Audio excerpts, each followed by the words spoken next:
Voting से पहले सभी नेता कैंडिडेट्स कहते हैं, अब्राहम लिंकन ने कहा था voting is by the people, आपके द्वारा वोटिंग, फॉर द पीपल, आपके लिए वोटिंग, ऑफ द पीपल, आपकी वोटिंग। लेकिन आजकल कैंडिडेट जीत जाते हैं, पार्टीज बन जाती है, लेकिन उसका उल्टा हो जाता है, वर्ड्स वही, मीनिंग अलग। बाय द पीपल, आपको खरीद लो, सारे पैसे निकाल लो, फॉर द पीपल, भगा दो, पार्टी जीत गई। मेरे दोस्त ने कहा कि ऑनलाइन वोट, मेरे दोस्त ने कहा कि कंपलसरी वोटिंग, मैं कंपलसरी वोटिंग के पक्ष में हूँ कि कंपलसरी वोटिंग होनी चाहिए।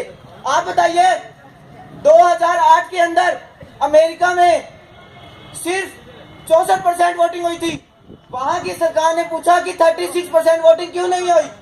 उन्होंने कहा कि कोई नेता ही नहीं लगा हमें अच्छा, हम किसको वोट दें, कोई कैंडिडेट अच्छा ही नहीं है। वैसे ही हमारे भारत के अंदर हुआ। 27 सितंबर 2013 को सेक्शन 15A, 15B और 1516A और 16B के तहत नोटा का ऑप्शन लाया गया। अब कहते हैं कि कंपल्सरी वोटिंग तब नहीं होनी चाहिए थी, नोटा का ऑप्शन आ गया। अगर आपको कोई पार्टी पसंद नहीं है, अगर आपको कोई पार्टी पसंद नहीं है तो आप नोटा का ऑप्शन दीजिए, आपके पास नोटा है। अब कह रहे थे कि कंपल्सरी ना करें। आज हमारे भारत के अंदर इलेक्शन होते कितने साल हो गए हैं? 2014 के अंदर सिर्फ 42.4% वोटिंग हुई, और उसमें से 18 से लेकर 25 वर्ष के जो भी युवा थे उनकी सिर्फ, मुझे कहते हुए शर्म आ रही है, उनकी सिर्फ 28% वोटिंग हुई, और 50+ एज की वोटिंग 51% हुई। ऐसा क्यों? आपको कोई मनाही, आपको कोई कंट्रोल नहीं था, आपको अधिकार दिया, लेकिन क्या आपने माना उस अधिकार को? अब आप खुद बताइए, आप में सभी यहाँ लगभग 18 से प्लस एज के होंगे, क्या आप सभी के पास वोटर ID कार्ड है? क्या सभी के पास है? अगर किसी का वोटर ID कार्ड सभी के पास नहीं होगा, मेरा इस बात का मानना है। और हाँ, कंपल्सरी वोटिंग, मेरे कहा कि कंपल्सरी वोटिंग के लिए कुछ हमें रखना चाहिए कि अगर कोई वोट नहीं दे पा रहा तो वो क्या करे।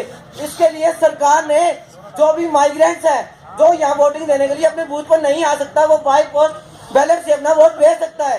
तो इसका कोई और रीजन नहीं है, इसलिए कंपल्सरी वोटिंग जरूर होनी चाहिए। आप ऑड इवन रूल के बारे में ले लीजिए, आज दिल्ली में ऑड इवन रूल चल रहा है। 1 जनवरी को बहुत पोलाइटली सभी को समझाया गया कि आप ऑड नंबर को ऑड गाड़ी चलाएं, इवन नंबर गाड़ी ना चलाएं। लेकिन क्या सारी गाड़ियां उस दिन ऑड चली थी? सभी को पता होने के बावजूद भी इवन चली। लेकिन जैसे ही अगले दिन चालान कटने लगा, अगले दिन सभी से पैसा लिया जाने लगा, तब बताइए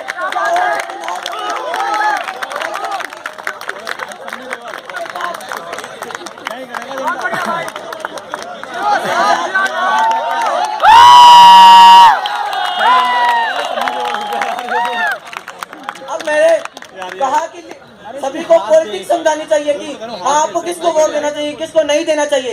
ये पॉलिटिक्स का कुछ नहीं है, ये है lacking of system, lacking of education.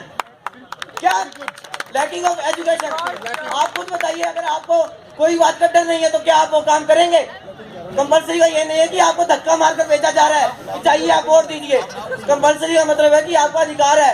हम सब एक बार कंपल्सरी हो गई, सभी के सरकार कब बनेगी? वो इसी के साथ मुझे कुछ सुभद्रा कुमारी चौहान जी की पंक्तियां याद आ रही हैं। उन्होंने कहा था,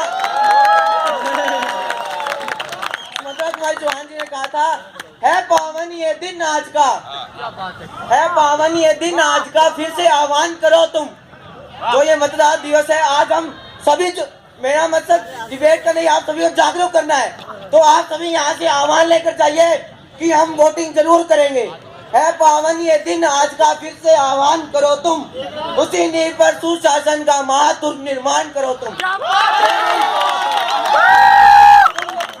बहुत politics with changing image of India.